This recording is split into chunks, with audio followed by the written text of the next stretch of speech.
Je me sens perdu. Quand nos yeux se croisent, je m'égare. Ça va comme ça?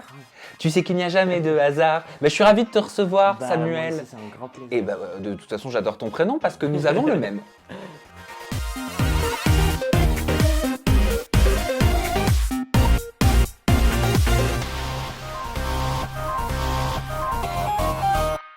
Samuel, Oui. ça me fait très bizarre de dire ce prénom. Est-ce que tu te considères comme chanteur ou tu te considères comme influenceur? Ou alors à bas les cases?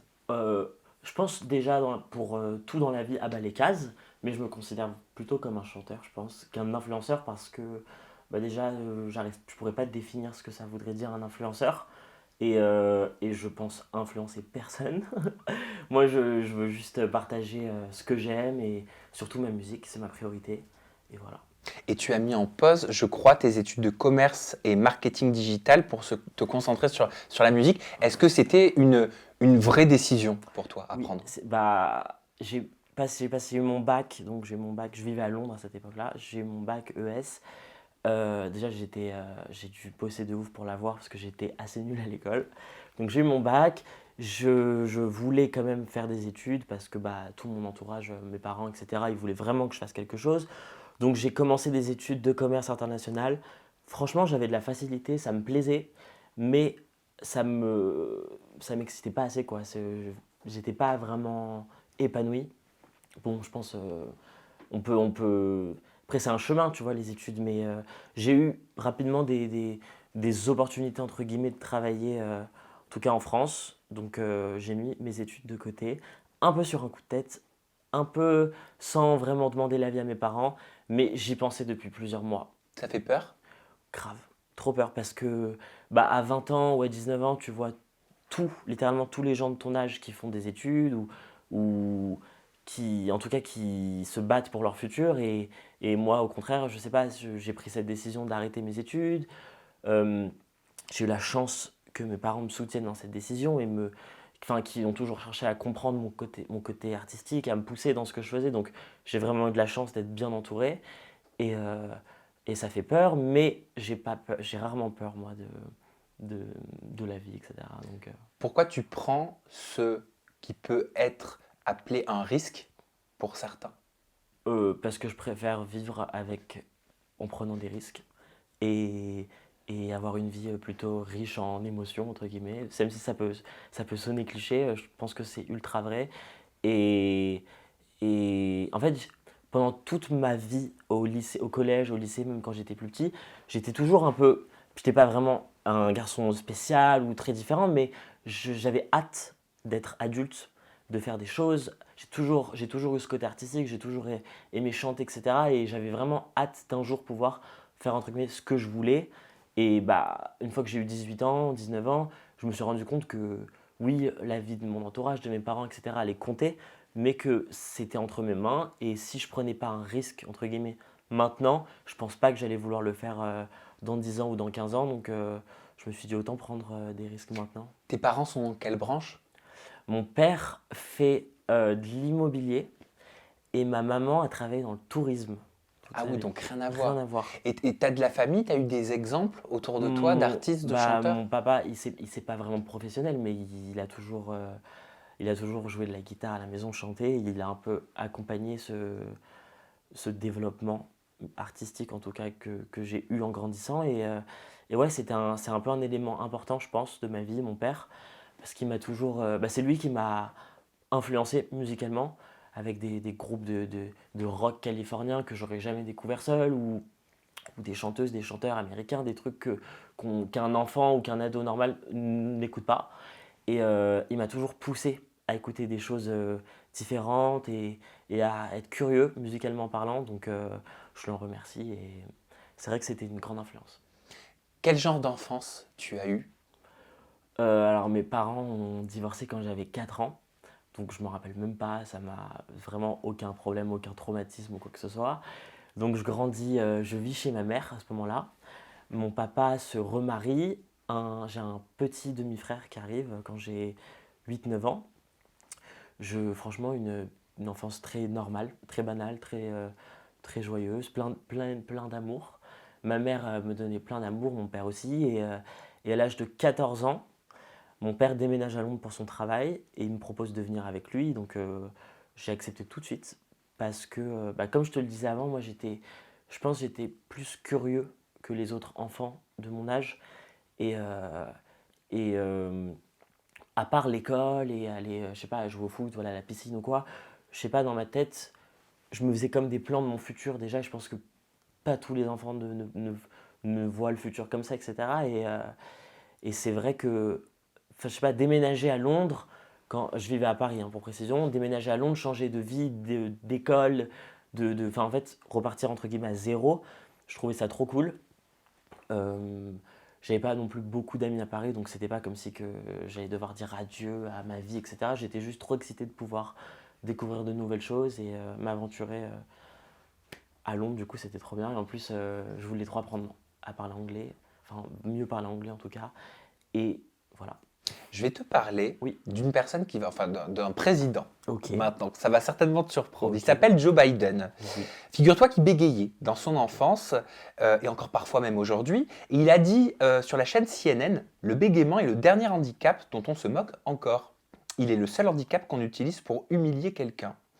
Tu sais pourquoi je te cite Joe Biden J'imagine que tu veux venir au fait que je bégayais quand j'étais plus jeune ou quand quoi. tu étais plus jeune? Ouais, quand Ouais. j'étais petit en primaire jusqu'au milieu du collège, c'est vrai que je bégayais.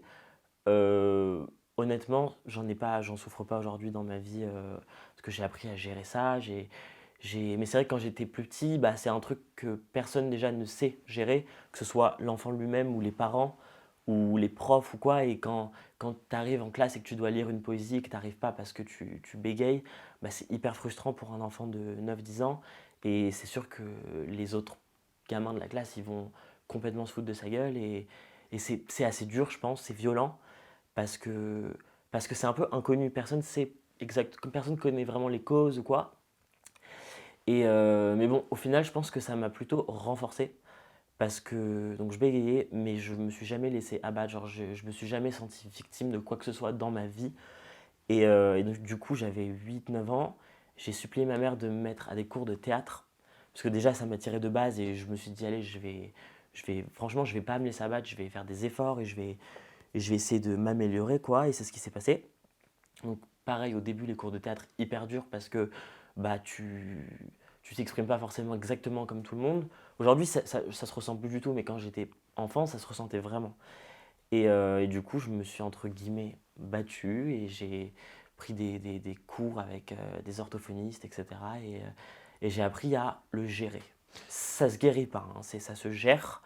Et c'est une question, je pense, de contrôle du débit, des émotions, Ça veut dire que etc. tu le gères encore aujourd'hui? Ouais, ouais, ouais. Mais c'est plus. Enfin, je sais pas, c'est comme si que. Comme si que. Enfin, moi en tout cas, personnellement, c'est Mhm. comme si quand j'étais petit, je marchais pas droit et qu'on m'a appris à marcher droit, quoi. Mais ça se manifeste dans quel genre de situation? Quand je suis anxieux ou stressé ou quoi, c'est pas forcément une question d'être intimidé ou quoi que ce soit, comme les gens ils pourraient l'imaginer. Parce qu'au contraire, je suis hyper à l'aise quand je dois m'exprimer devant une caméra ou devant quelqu'un comme ça, comme je le fais maintenant. Mais honnêtement, il n'y a pas de. Je pourrais même pas te l'expliquer parce que je pense que personne n'arrive à comprendre complètement ce problème. Moi, je ne l'ai jamais vécu comme un handicap, honnêtement. Mais je sais qu'il y a des gens qui. Après, c'est une question de personnalité. Je sais qu'il y a des gens qui vont le vivre moins bien, psychologiquement, ça doit être dur. Moi, franchement, aujourd'hui, ça me fait plus rien. Oui, je pense juste à tous ces enfants qui grandissent un peu comme ça. Et à l'école, c'est dur. C'est dur à l'école parce que les gens, ils sont pas cool. Personne ne comprend en fait.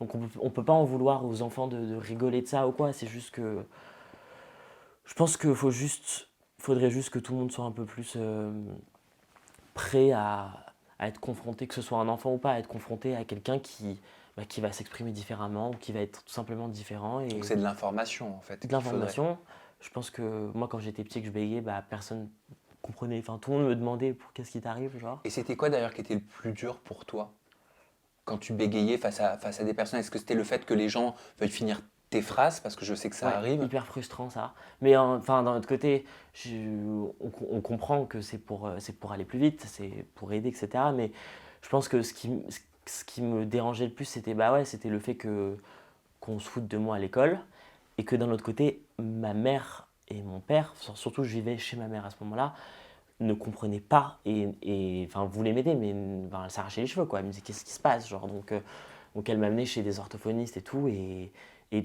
un enfant ça se sent vite responsable même quand ça ne l'est pas.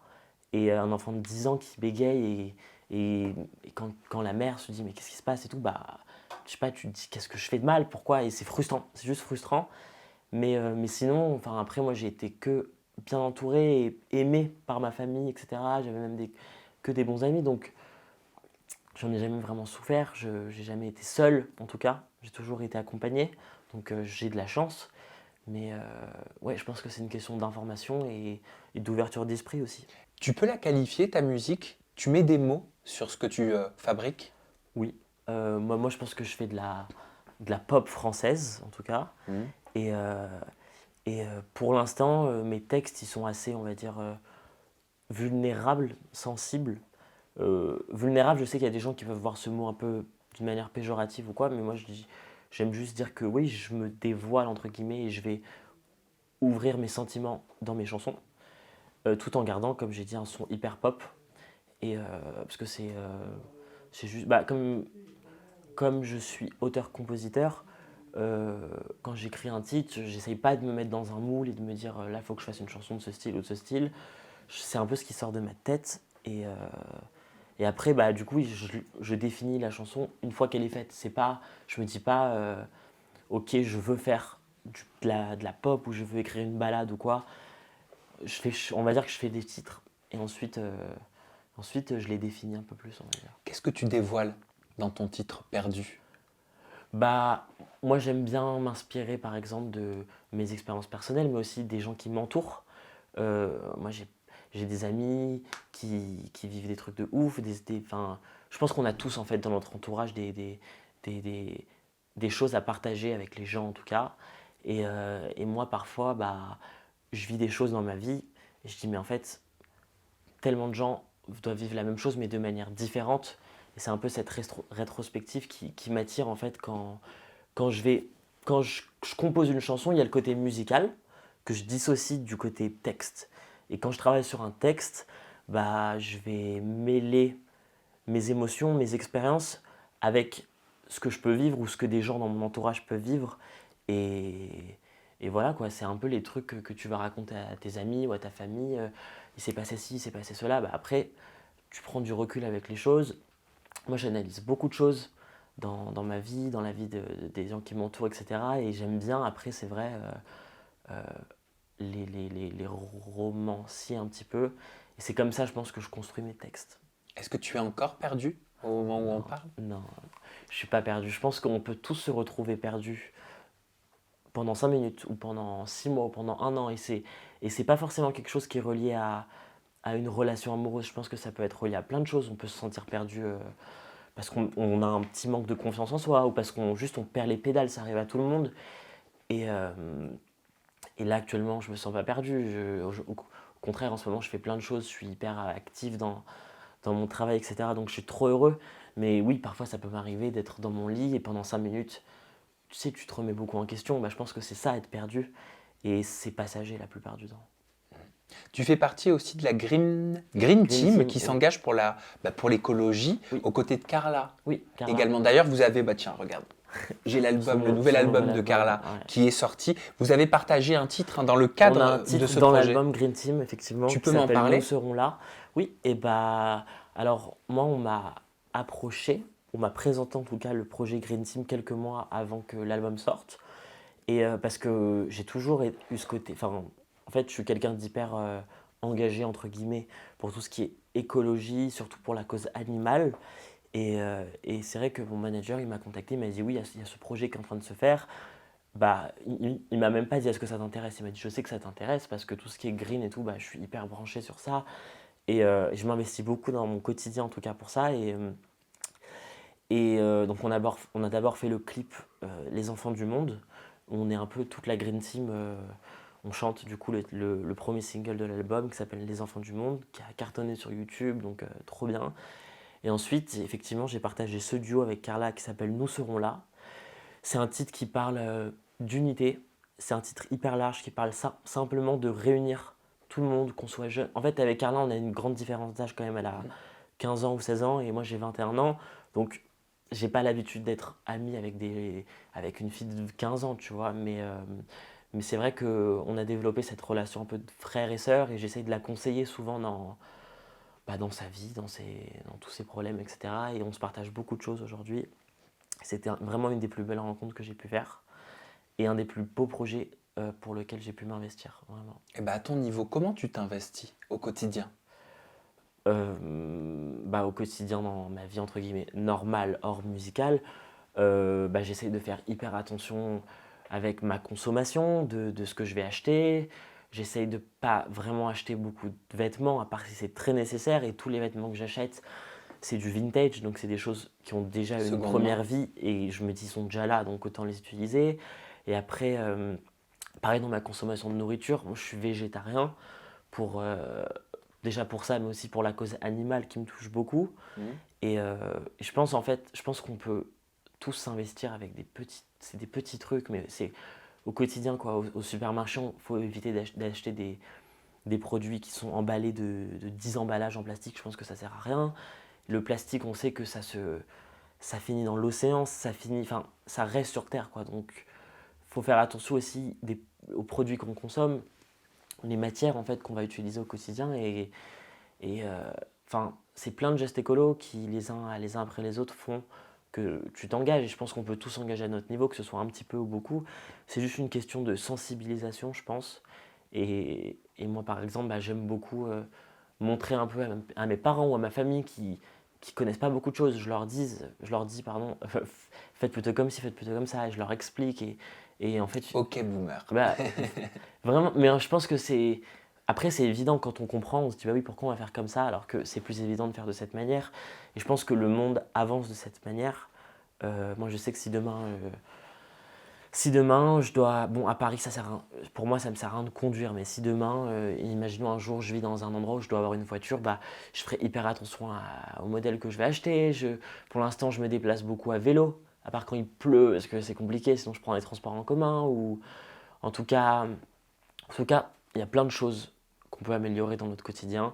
Peu importe notre niveau, même moi, il y a plein de choses que je fais que je pourrais faire d'une meilleure manière. Et On peut être végétarien, pesco-végétarien pour bien sûr, l'écologie bien sûr. et avoir entre guillemets des failles, même si j'aime pas ce mot. Tout En le tout cas, monde a des ne failles. pas être irréprochable. Ah, mais ça n'existe pas d'être irréprochable. Je pense qu'on ne peut pas en vouloir à quelqu'un qui fait des choses d'une mauvaise manière. Enfin, en tout cas, je pense que Parce que, avant de pointer du doigt et de dire tu fais mal les choses ou tu vis mal, je trouve que c'est horrible de dire ça à quelqu'un. mais c'est ce qu'on entend Oui, sur les mais réseaux. Je suis sûr que peut-être que ça t'est déjà arrivé quand on te dit ah bah tu dis que t'es pour l'écologie, mais là je t'ai vu dans un taxi.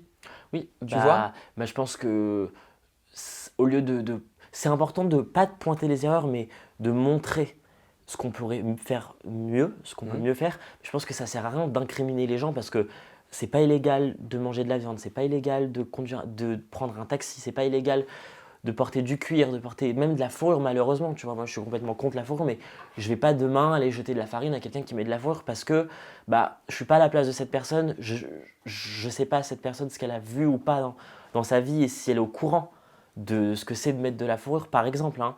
C'est souvent un manque d'information. C'est souvent de l'ignorance et je pense pas qu'on puisse condamner l'ignorance. Green Team, Oui, ça veut dire équipe verte. oui. Est-ce que tu es heureux que les verts prolifèrent dans notre pays? Je parle en termes de politique. Alors là, je sais aucune idée de comment je pourrais répondre à cette question.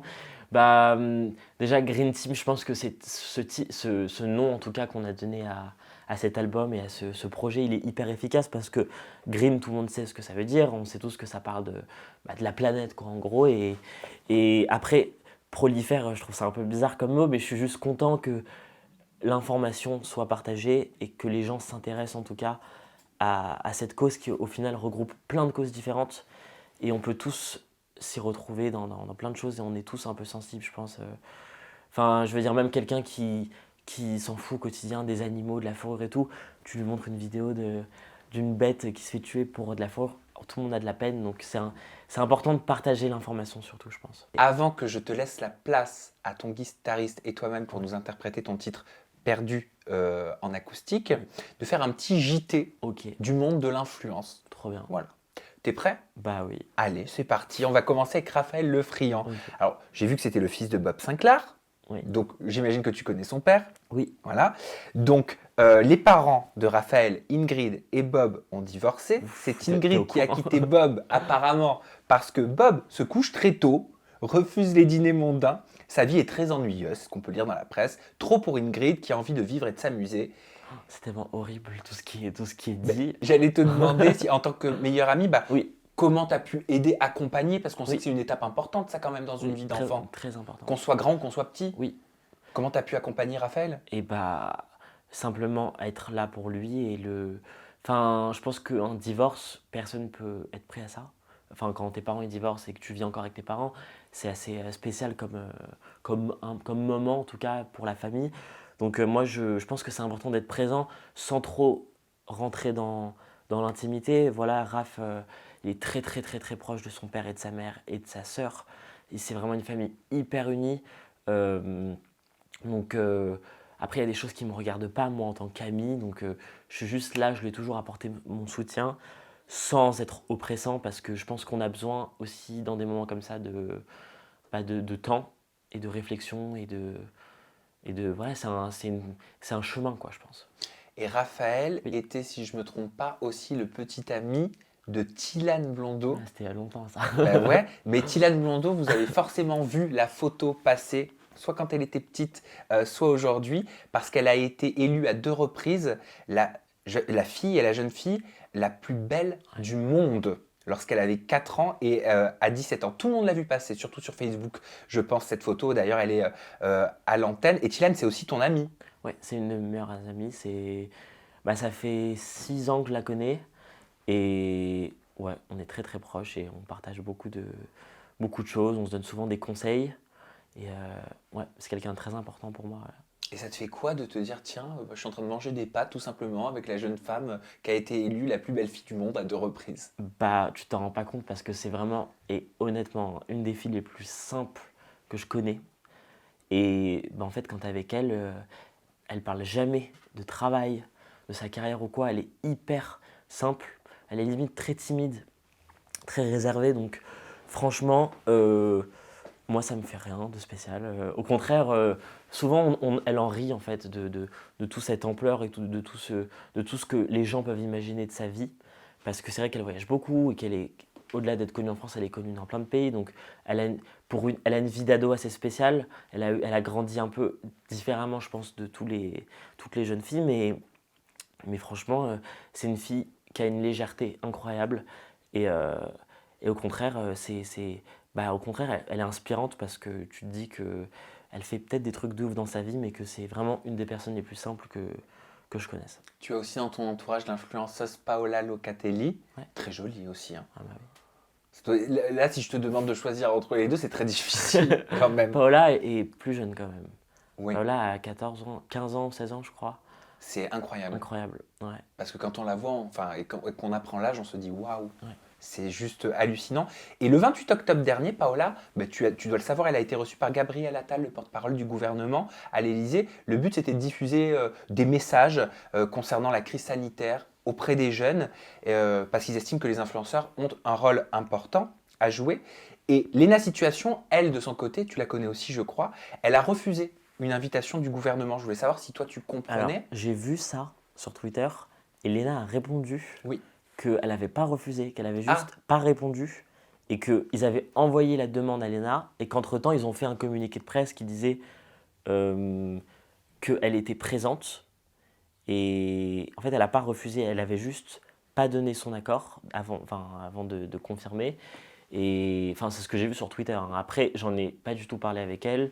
Je ne l'ai pas parlé depuis très longtemps, je sais pas vraiment, mais je pense que c'était pour quelle cause déjà? C'était par rapport à la crise sanitaire. Crise sanitaire. Voilà, Bah, pour sensibiliser les jeunes. Mais elle a dit, elle Léna, a dit, de ouais. son côté, n'y voyait aucune prétention. Je pense que ça peut être un événement très intéressant pour répondre aux questions des plus jeunes sur l'épidémie. Pour l'instant, je ne me sens pas assez préparé ni légitime pour le faire bien en si peu de temps. Est-ce que tu peux comprendre? Est-ce que toi, tu aurais peur de passer de tels Bah, messages? Au-delà, je parle pas de Léna en personne, hein, Oui, mais je pense que pour quelqu'un qui a une influence entre guillemets ou qui a beaucoup de fans, qui est très suivi, je pense que ça peut effectivement être une bonne chose de prêter sa voix pour une cause comme ça qui touche littéralement tout le monde et ça peut que être une aide pour le gouvernement parce que je pense que les jeunes ne sont pas très touchés par tout ce qui se passe constamment la sphère politique, etc.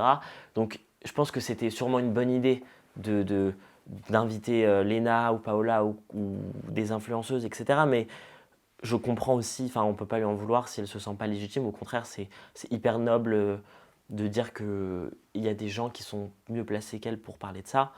Euh, Moi j'aurais hyper peur, je pense, oui, de prendre cette responsabilité. Mais si demain ça serait pour une bonne cause, je pense que je le ferais sans hésiter. Tu es aussi ami, on l'a dit, avec Félix Paco et Danae. Félix surtout, Danet, enfin, c'était mon ami il y a très longtemps, mais ça fait longtemps Ah, qu'on, enfin, non, oui, c'est une amie quoi, mais elle fait pas partie de mon cercle vraiment. proche, Non, pas vraiment, d'accord. pas vraiment. Moi, j'allais te demander, parce qu'elle a dit dans un live Danae, Ouais, je me suis fait tromper ok, par Félix. ok, Étant donné que c'est ton meilleur ami, oui. que je pensais que tu étais aussi très ami avec elle, je voulais savoir comment tu t'es retrouvé au milieu de tout Bah, c'est ça, vrai comment qu'àtu l'as à géré. l'époque où ils étaient ensemble, donc c'était surtout à ce moment-là que j'étais hyper proche de Danae et j'ai toujours été là pour les Et c'est deux. pour ça que vous n'êtes plus proches. Non, pas Non. du tout, mais j'ai toujours été là. Non, non, non, mais on est toujours en bon terme, il n'y a pas de problème. Mais j'ai toujours été là pour elle autant que pour lui. C'était important justement de pas dire non, de base, c'est Félix mon ami, donc ceci, cela. Mais en tout cas, j'ai jamais voulu faire ça et j'espère ne jamais faire quelque chose comme ça dans ma vie. Mais j'ai toujours essayé d'être là un maximum pour tous mes amis en fait. Et j'ai jamais. Non, je prendrai jamais un camp, je pense. Si demain, deux amis à moi se disputent ou quoi, non. Mais après, leur histoire personnelle, je pense que ça leur appartient. Je sais qu'ils ont un peu décidé. Enfin, Danae, je crois qu'elle en avait beaucoup parlé publiquement, etc. C'est son choix. Elle parle de ce qu'elle veut, mais c'est leur histoire. Et moi, je suis personne pour juger qui que ce soit. J'étais pas là quand, quand ils discutaient entre eux, donc je peux pas. Je peux pas donner mon avis, je peux pas juger. Je pense que, je pense que c'est important aussi de prendre du recul et de se dire que ce qui se passe sur Twitter ou Instagram ou YouTube, bah, c'est quelque chose que quelqu'un va montrer.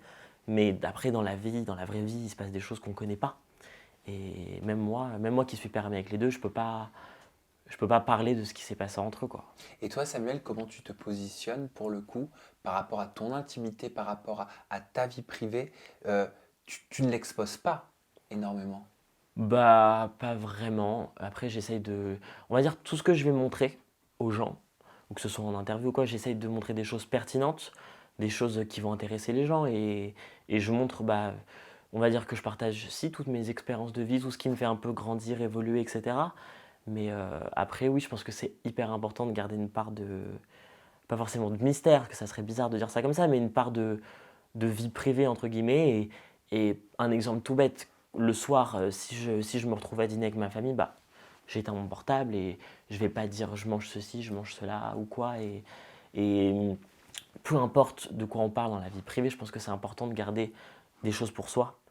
Qu'on soit quelqu'un de médiatisé, connu, pas connu, quoi que ce soit, c'est hyper important d'avoir son petit jardin secret qu'on partage avec ses meilleurs amis, son cercle. Et c'est des gens, tu vois, comme Tilan par exemple, qui m'ont appris ça.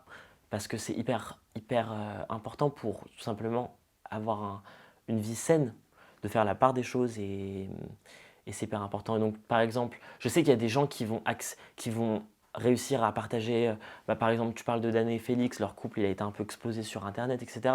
Moi, je pourrais jamais faire ça. Mais eux, encore une fois, ils ont senti de le faire comme ça, donc ça les regarde, tu vois.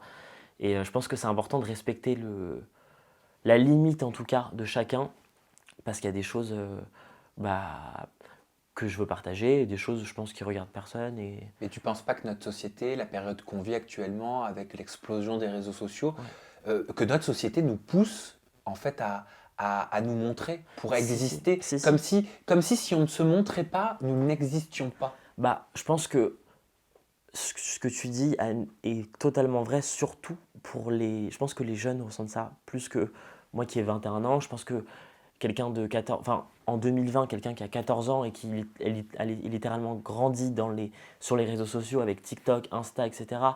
Tout, tout ce truc des influenceurs, des youtubeurs, etc. Je pense qu'il y a une pression qu'il n'y avait pas il y a peut-être 10 ans ou 15 ans. que moi en tout cas j'ai jamais ressenti quand j'avais 13 ans ou 14 ans, cette pression en tout cas des réseaux sociaux. Et je pense que ouais, ça peut être en tout cas néfaste pour les jeunes, j'en suis sûr même.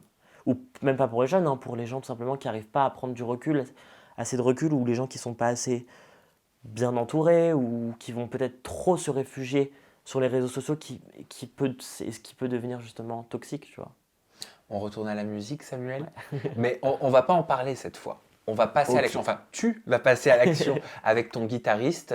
Ouais. Je vais vous laisser le Ok. studio. Je vais vous laisser la place. Tu vas nous interpréter ton titre Perdu. Oui, en version acoustique Version du coup. acoustique, donc ça veut Guitare. dire juste avec une guitare. Oui.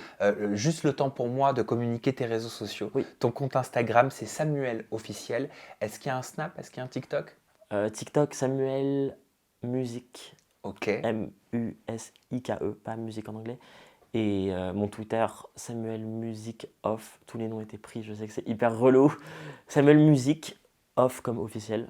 Ok. Et voilà. De toute façon, c'est à l'écran. Ouais. Merci Bah, Samuel. merci à toi, Hâte de merci pour t'écouter. tout. Vous restez avec nous. Bye bye. Salut.